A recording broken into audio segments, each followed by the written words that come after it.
Question number 57 Kabir की वाणी को director किसने कहा था? क्वेश्चन नंबर 57 कबीर को वाणी का डायरेक्टर किसने कहा था? Hazari Prasad Dwivedi. Question number 57 question number 57 Kabir को वाणी का डायरेक्टर किसने कहा था? हजारी प्रसाद द्विवेदी। क्वेश्चन नंबर 57 व्याख्या कबीर अपने बात को साफ कर दो टूक शब्दों में कहने वाले हिमैती थे, इसलिए हजारी प्रसाद द्विवेदी ने उन्हें वाणी का डायरेक्टर कहा।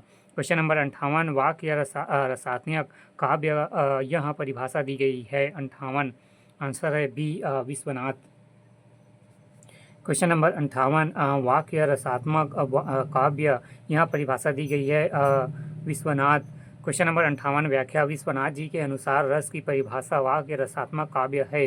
क्वेश्चन नंबर 58 व्याख्या विश्वनाथ जी के काव्य रस की परिभाषा काव्य रसात्मक वाक्य है।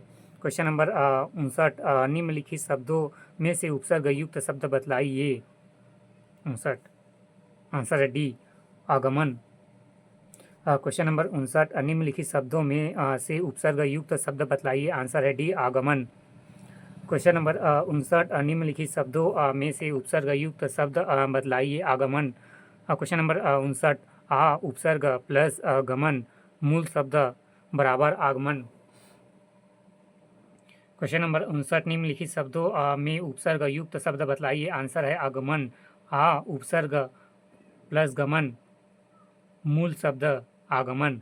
क्वेश्चन नंबर 60 तद्भव शब्द का चयन कीजिए। 60 आंसर है ए अखरोट।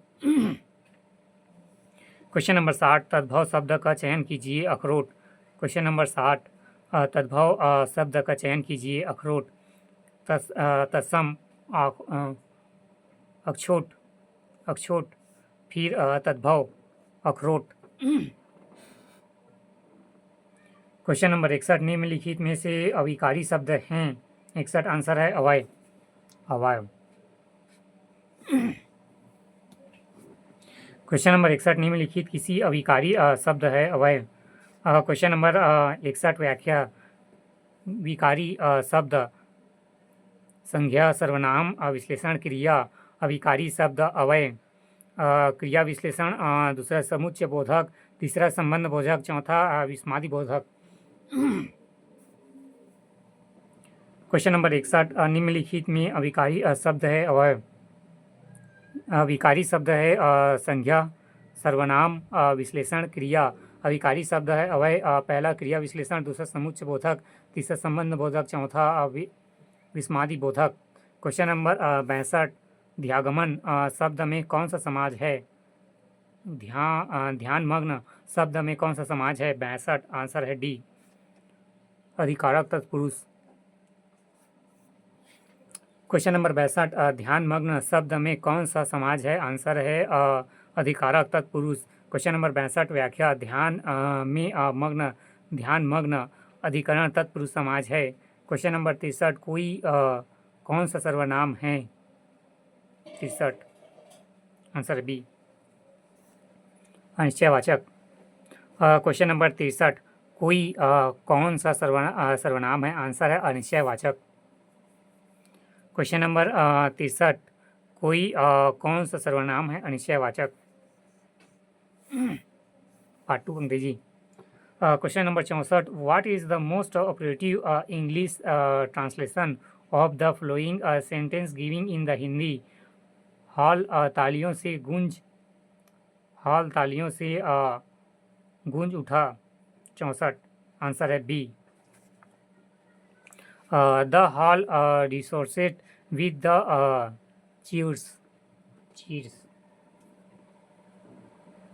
Question number 64 what is the most operative English translation of the following sentence giving in Hindi? Hall तालियों से गूंज उठा। आंसर है B the hall resounds with the cheers. Sentence past simple tense में है। Question number 65 select the option that correctly fill in the blanks with the operative modal verb in following sentence. Trespassers खाली स्थान साफ B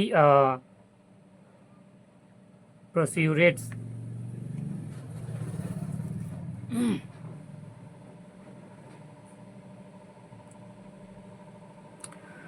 question number 65, select the option that correctly fill in the blanks with the operative modal verb in following sentence.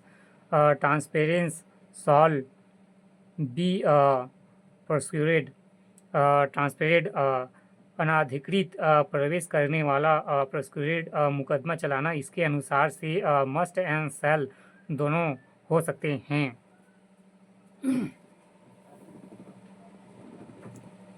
Question number 65, व्याख्या ट्रांसपेयर्स, अनाधिकृत प्रवेश करने वाला, prosecuted मुकदमा चलाना। इसके अनुसार से मस्ट एंड शैल दोनों हो सकता है। मस्ट भी है।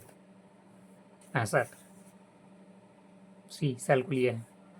Question number 66, choose the sentence that currently using the operative verb tense and express the action that will be completed by the specific time in future। 66 answer है ए।